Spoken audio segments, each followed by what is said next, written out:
gladly. Can you get her and the woman? All right, and the rest of you should be paying attention, and we can pretty much just go in order. You don't have to give me a rubric because I decided to put them up, and I'm going to take notes. So if I'm not looking at you, don't take it personally, because I'm trying to take good notes, so that when I review, I can give a fair final. Great. Okay, Sarah, go ahead. Alright, so yeah, agriculture, so the first big event is in 1962, is when horses and machinery slowly started to be replaced, or replace hand power in agriculture, and like agriculture methods, and what have you, farming methods.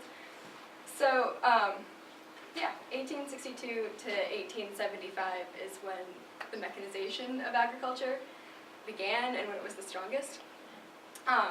So this obviously, brought about greater productivity and efficiency, which was a good thing in the sense that, there's a surplus of food now, and it's easier to get food, and the price of food is lowered. However, the market price is being driven down like that. Did kind of take its toll on farmers. It called for a greater production and faster output. So also, though, it did require less manpower. So the people who worked on farms originally, who were no longer needed and were put out of work by this mechanization, they, often left to go to the cities and urban areas, and they helped to feed the Industrial Revolution. So the Agricultural Revolution actually helped to spur the Industrial Revolution. Also in 1862 was the Homestead Act, and basically what this was the government offered 160 acres of public land in the West to anyone who was willing to prove it. And basically improvements meant that they would have to settle there, and they would have to cultivate the land. I don't know how much, but it wasn't much. They just had to cultivate the land for a year or two.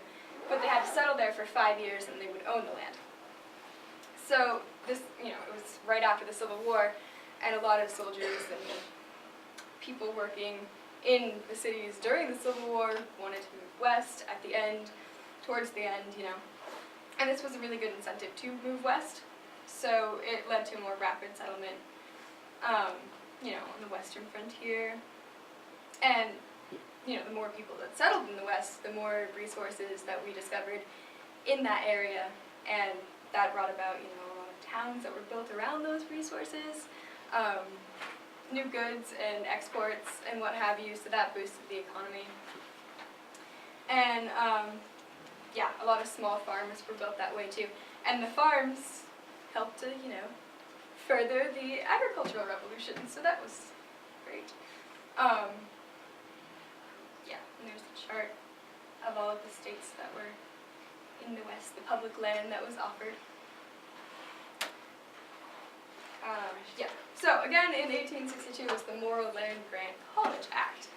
So this was an act that granted each state 30,000 acres of land that was to be sold to support institutions of agriculture-based colleges and higher education in each state.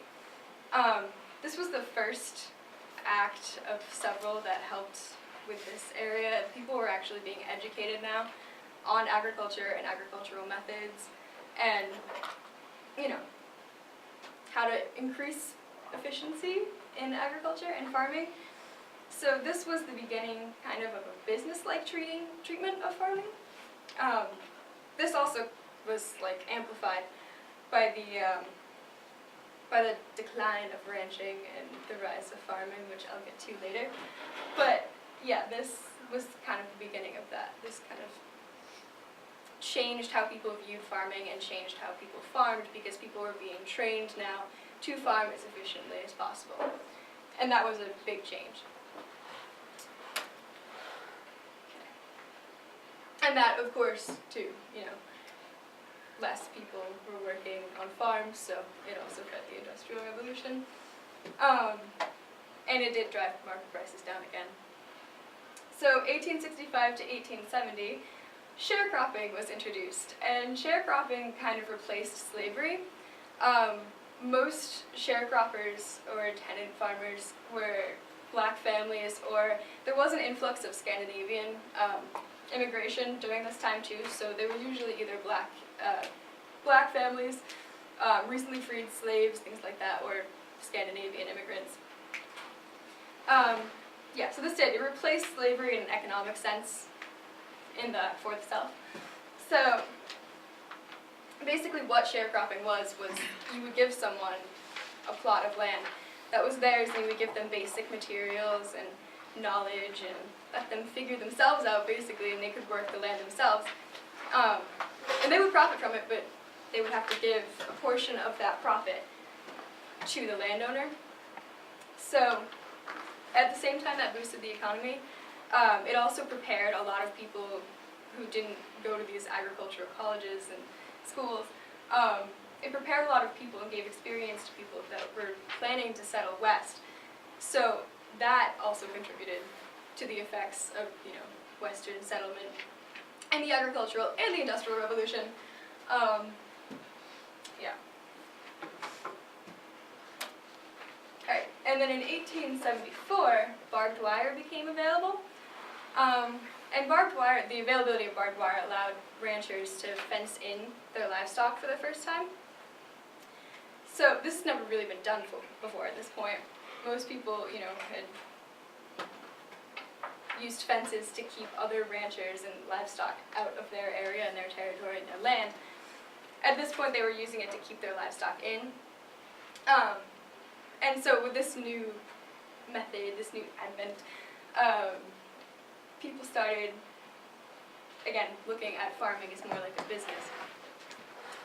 And farming became much more popular than ranching at this point. Ranching is more, you're allowing free range of your livestock, and it's livestock based basically, but farming is more focused on what you produce. So yeah, with the fencing in, it was a more controlled environment now. It's more controlled grazing. It allowed for, more controlled production of livestock, and also it allowed people to focus on crops and other goods. So that kind of put an end to ranching, and it furthered the farming business that was happening. And then in 1887, to build upon the College Act, was the Hatch Experiment Station Act, which was basically the federal government was getting involved with the colleges by implementing experimental research facilities at these colleges, and this just deepened our knowledge and our understanding of agriculture and educated people on crop cycles and different crops and how to grow them and how to increase efficiency. Yeah, so that was just another contribution to that mechanization. And then in 1890, it was the end of the frontier settlement. We had settled the entirety of the West at this point. So now that the West was settled, it was a lot harder, obviously, for farmers to just pick up and leave when their land wasn't as fertile anymore, or they needed somewhere else to go for different crops, what have you. So the farmers were tied to their land for the first time. And that had a really big psychological effect on the country too. The lack of a frontier, the lack of an escape, had a really big psychological effect on the country. People were kind of freaking out about that for a little while, then things subsided, and migration patterns started to reverse. So people in the West were starting to move back to more urbanized areas, which of course supported the Industrial Revolution. So, yeah, the end of the frontier kind of pushed the Industrial Revolution, and helped the Agricultural Revolution to just kind of slide and trail off at this point. Yeah. And then in 1891, the Populist Party was formed, and the Populist Party was basically, it was farmers, small farmers, who were really, really against bankers and debtors and railroad businesses and companies. So they believed they were taking advantage of farmers, basically. So what they did was they aimed to create inflation by demanding silver coinage, which the government in 1873, had discontinued completely. And they thought that if they, supported non-gold-backed currency, inflation would occur, and basically this would help them because, so, if crops were worth more, and a lot of these farmers were in debt, they were poor farmers, they were small farmers, so if crops were cost more, right, because of inflation, then they would have to produce less, and they would have to spend less time paying off their debts, and that was basically their main goal. They also demanded graduated income tax, so they wanted higher earning people to be taxed more, and they wanted the direct election of senators because they didn't really trust the government at this point. So that was the Populist Party. It was pretty short-lived, but yeah, their aim was just focusing on small farmers and agriculture in America and supporting that institution. So, yeah, there we go.